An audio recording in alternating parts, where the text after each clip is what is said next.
देखिए, हम लोग कोलंबिया कॉन्वेंट्स के पेरेंट्स हैं। कोलंबिया कॉन्वेंट स्कूल में हमारे बच्चे पढ़ते हैं। कोलंबिया कॉन्वेंट स्कूल ने अचानक से शटडाउन का लेटर पहुंचा दिया है और उनका माहौल तो 2-1 महीने पहले से बन रहा था, पर वो बच्चों को अनऑफिशियली विज़िट करा रहे थे, जो हमारे जानकारी में भी नहीं था। दूसरे स्कूल ले आ रहे थे कि ये आपका भविष्य का स्कूल है और बहुत स्मार्टली वो प्ले कर रहे थे।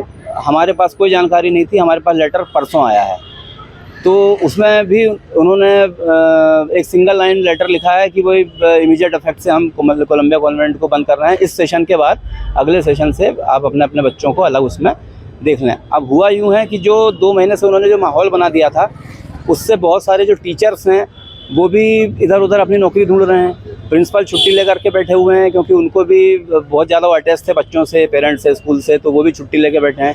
कोई रिस्पॉन्सिबल जवाब देने वाला नहीं है। बच्चों के अभी एग्ज़ाम चल रहे हैं, लेकिन उनके पेपर्स ख़राब हो रहे हैं, क्योंकि उनके पास एक डायलेमा है कि उनका ग्रुप छूट रहा है, साथी छूट रहे हैं, स्कूल छूट रहा है, टीचर छूट रहे हैं। बच्चों का भी एक बहुत इमोशनल पहलू होता है।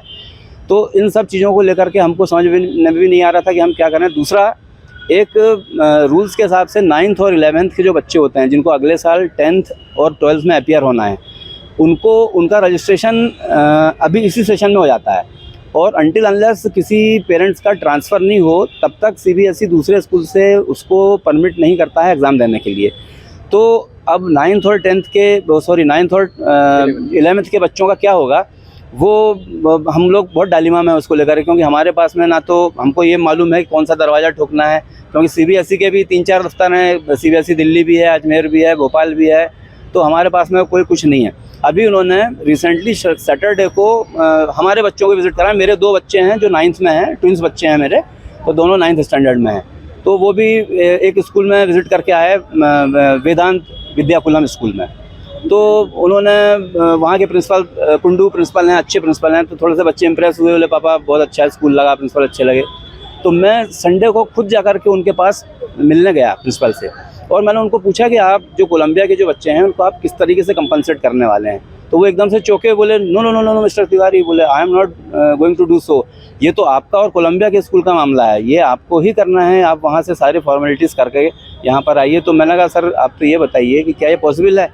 वो थोड़ी देर सोचते रहे, फिर वो एकदम से हमारी साइड आए। उन्होंने बोला कि ये तो अगर कोलंबिया अगर ऐसा कर रहा है तो दिस इज़ एजुकेशनल क्राइम, ऐसा उनको करना नहीं चाहिए, ये तो बहुत गलत चीज़ है। तो अब ये सारी चीज़ें हमारे सारे करीब हम लोग 200 पेरेंट्स जुड़े हुए हैं। तो हमने कलेक्टर साहब से ये निवेदन किया था कि कोलंबिया कॉन्वेंट बंद हो रहा है और लगातार फीस का भी दबाव डाल रहा है, टीचर्स वहाँ पर है नहीं। अगले सेशन के लिए अगर हम किसी स्कूल में एडमिशन के लिए ट्राई करते हैं, 9th और 11th का क्या होगा वो तो समझ में नहीं आ रहा है। दूसरे बच्चे भी अगर ट्राई करते हैं, दूसरे पेरेंट्स, तो उनको और फीस देना पड़ेगी, तो ये कैसे कंपनसेट होने वाला है। तो कलेक्टर साहब ने हमारी सारी बातों को मद्देनजर रखते हुए स्कूल को एक नोटिस सर्व किया और हमको आश्वासन दिया है कि हम जल्दी इस मामले में कुछ कॉल लेकर के आप सारे पेरेंट्स को रिलीफ देंगे। स्कूल के बारे में इन्हें शिकायत आई थी कि अचानक है ना स्कूल बंद किया जा रहा है। हम स्कूल का नोटिस इश्यू कर रहे हैं। सीबीएसई एसोसिएशन से भी बात हुई थी। स्कूल को है ना प्रॉपर इनका फैसिलिटेट कराना पड़ेगा। फिर भी है ना किस परिस्थिति में इतना लेट है ना पेरेंट्स का क्यों है ना इन्फॉर्म किया गया है, हम है ना स्कूल का नोटिस इश्यू कर रहे हैं।